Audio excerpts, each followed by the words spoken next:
Assalamu alaikum students. I am Miss Amber Chauhan from Guards Public Higher Secondary School 1.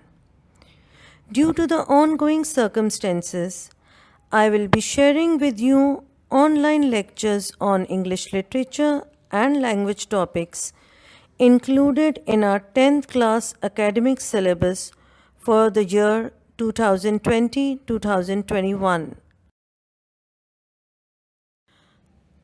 Our first term English literature syllabus includes The Voice of God, The Wise Caliph, Professions, that is A. Teaching, B. Fishing, Little Things, A Visit, King Faisal, From a Railway Carriage, and Dignity of Work. My first lecture is on the poem The Voice of God. I sought to hear the voice of God and climbed the topmost steeple.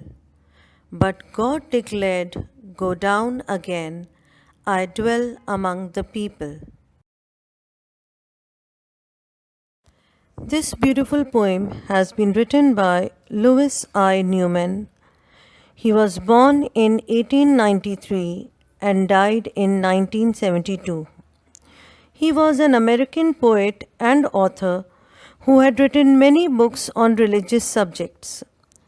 This poem specially brings out his religious bent of mind. The poet believed that God resided high above in heaven. He wanted to be near to him and hear his voice.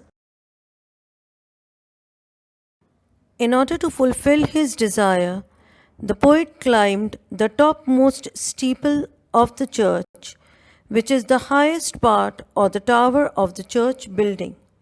He thought by doing so, he will be able to hear God's voice clearly.